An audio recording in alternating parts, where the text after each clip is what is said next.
मान लो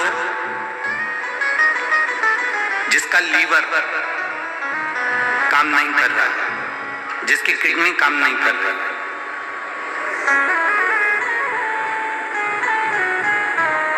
और डॉक्टर ने कह दिया कि इसका डायलिसिस चालू हो गया है या इसका डायलिसिस चल रहा है।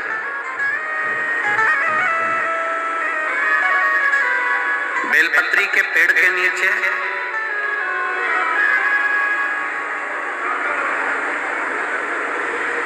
एक पात्र में गंगा जल रख लीजिए। एक कटोरी के अंदर एक पात्र में गंगा जल रख लीजिए और उसमें 7 बेलपत्र उस गंगा जल के अंदर, ये जो बेलपत्र हैं 7 बेलपत्र गंगा जल के अंदर, ये 2 पत्ती उस कटोरी के अंदर नहीं जाना चाहिए, बस उसमें से एक पत्ती उस गंगा जल के अंदर जाए। बहुत सावधानी से सुनिएगा, एक पत्ती उस गंगा जल के अंदर चली जाए। 7 बेलपत्र लेना है, एक एक बेलपत्र को इसी तरह से उसको रखना और भगवान शिव के कुंडकेश्वर महादेव का स्मरण करिए और अवधूतेश्वर महादेव का स्मरण करिए। घी का एक दीप लगा लीजिए और देवाधिदेव महादेव से पंचाक्षर मंत्र हो तो नमः शिवाय, षडाक्षर मंत्र याद हो तो ओम नमः शिवाय या श्री शिवाय नमस्तुभ्यम का जाप कर कर उस जल को लेकर आ जाइए। बेलपत्री को उठाकर शंकर जी के मंदिर में चढ़ा दीजिए और वो जल लेकर आने के बाद जिसका लीवर या किडनी या डायलिसिस चल रहा है उसको थोड़ी थोड़ी मात्रा में वो जल दिन भर में कम से कम 5-6 बार में वो पानी पूरा खत्म कर दीजिए जो जल आप लेकर।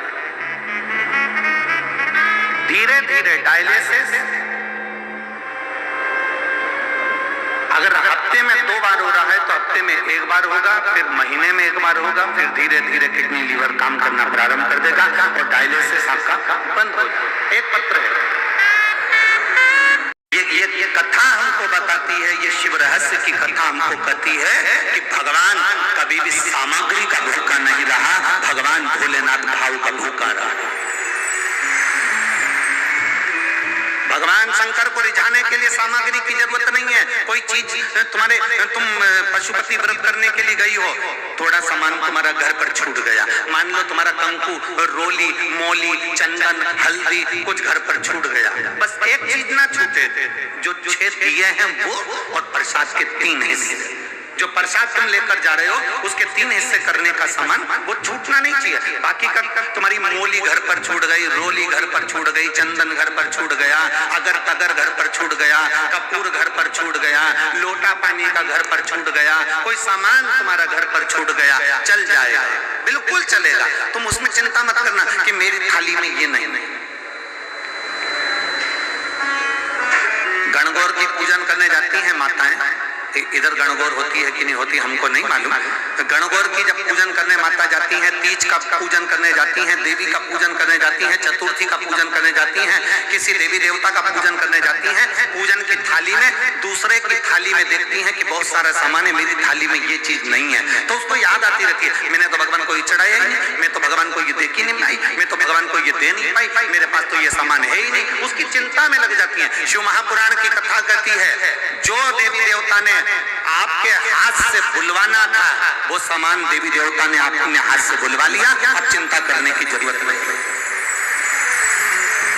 आप ये टेंशन मत लो कि मेरी थाली में ये नहीं है, मेरी थाली में ये है, ना ना ना, आप तो भगवान के भरोसे छोड़ दो कि तूने जो कहा मैं वो लेकर आ गई, तूने जो मुझे बुद्धि दी उस बुद्धि से मैं लेकर आ गई, तूने जो मुझे आज्ञा करी मैं वो लेकर पहुंच गई। अब मेरे पास में ये नहीं कि मैं ये भूल गई, मैं ये रह गया।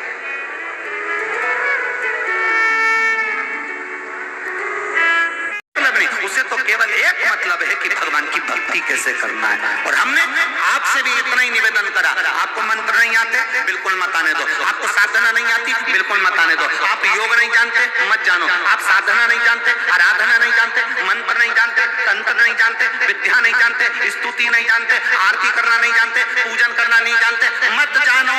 तुम तो एक काम करो, सारी समस्या का हल एक लोटा हम पढ़े लिखे नहीं, हम विद्वान नहीं, हम ज्ञानवान नहीं, हम तो इतना जानते हैं कि शंकर भगवान को राम जी ने एक लोटा जल चढ़ाया था तो उनको लंका का राज्य मिल गया था। भगवान कृष्ण ने एक लोटा जल चढ़ाया था तो उनके घर में 1,77,186 बच्चे हो गए थे।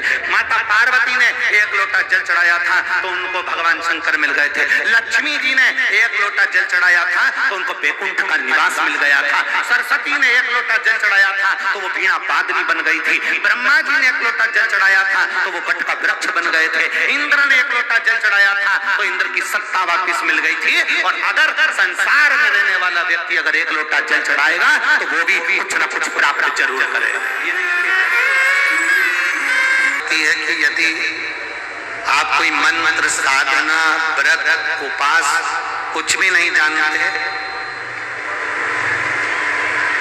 तो बेलपत्री के वृक्ष के नीचे एक लोटा जल चढ़ाओ, प्रदोष की प्रदोष एक घी का दीप लगाओ और बेलपत्र के वृक्ष के नीचे की मिट्टी का ही तिलक लगाओ।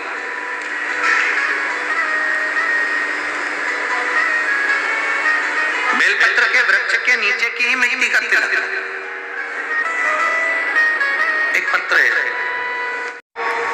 ए ब्राह्मण देवता, प्रदोष के दिन यदि शंकर के मंदिर के शिखर का दर्शन हो जाए, प्रदोष के दिन शंकर के शिवलिंग का दर्शन हो जाए, प्रदोष के दिन बेलपत्र का दर्शन हो जाए, या प्रदोष के दिन शंकर भगवान की पवित्र कथा शिव महापुराण सुनने को मिल जाए, या प्रदोष के दिन किसी शंकर के भक्त का दर्शन करने का मौका मिल जाए तो समझ लेना कि शिव का दर्शन, शिव का दर्शन। मेरा बाबा, मेरा उघड़दानी, मेरा त्रिकाल। और एक बात अपने भीतर उतारिए,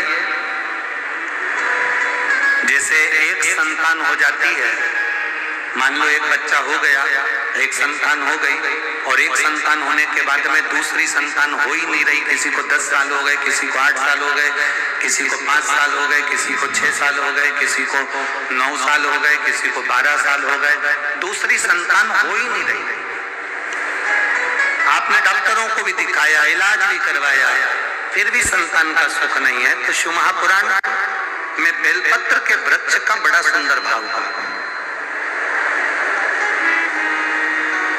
जिसको संतान का सुख नहीं है उसको सफेद आंकड़े की जड़ का प्रयोग करना चाहिए। और जिसके घर में एक संतान हो चुकी है और दूसरी संतान नहीं हो रही है, 8 साल, 10 साल, 15 साल, 20 साल, 22 साल हो गए और दूसरी संतान का अगर सुख नहीं है तो उसके लिए बेलपत्री के वृक्ष के नीचे का एक भाव बड़ा सुंदर कहा गया। किसी भी सोमवार से आप ये प्रयोग करना प्रारंभ कर सकते। 11 रुद्र होते हैं, 11 रुद्र होते हैं। एक सोमवार को बेलपत्री के वृक्ष के नीचे जाइए और बेलपत्र के वृक्ष के नीचे जाकर एक एक रुद्र का स्मरण करना। क्या है, बेलपत्री के वृक्ष के नीचे जब आप जाएं तो बेलपत्र के वृक्ष के नीचे की ही मिट्टी का एक कुंड, आप लोग क्या कह सकते हैं, यहाँ पर हम क्या बोले उसको, जैसे मिट्टी का एक कटोरी बनाते हैं ना, क्या बोलते हैं उसको, कुंडी बना देते हैं मिट्टी की। बेलपत्री के वृक्ष के नीचे की ही मिट्टी, उसी मिट्टी का एक छोटा सा एक कुंडा बना दो उसको, मिट्टी का। जितने लोग आस्था चैनल पर सुन रहे हैं, जितने लोग फेसबुक यूट्यूब पर श्रवण कर रहे हैं, बड़े ध्यान से सुनिएगा, सावधान।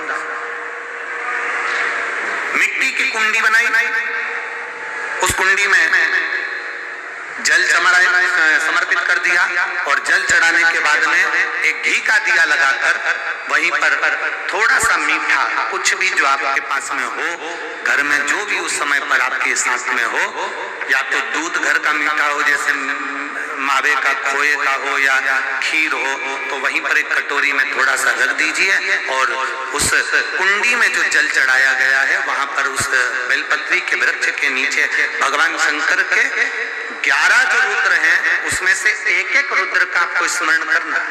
11 रुद्र का नाम क्या है, तो पहले नंबर पर आता है कपाली, दूसरे नंबर पर आता है पिंडर, तीसरे नंबर पर आता है भीम। चौथे नंबर पर आता है विरूपाक्ष। पांचवें नंबर पर आता है विलोहित। छठे नंबर पर आता है शास्त्र। सातवें नंबर पर आता है पक्षपात। आठवें नंबर पर आता है अहिष्णु। और 9वें नंबर पर आता है शंभु। 10वें नंबर पर आता है चंड और 11वें नंबर पर आता है भव।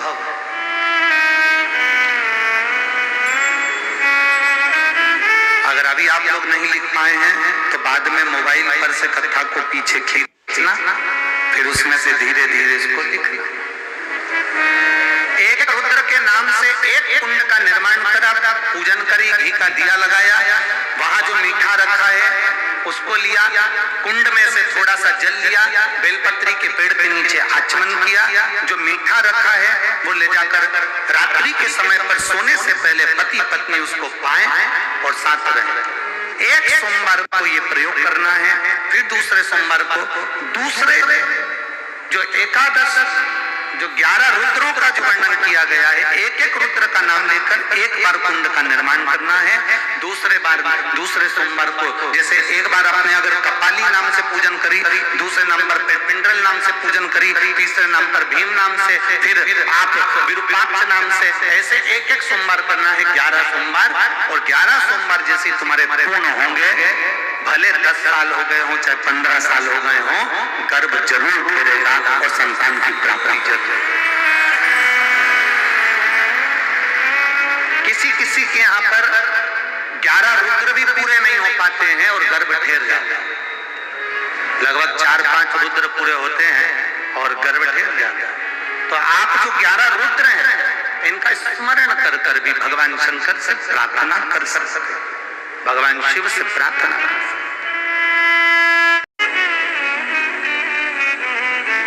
बाबा तूने लाखों की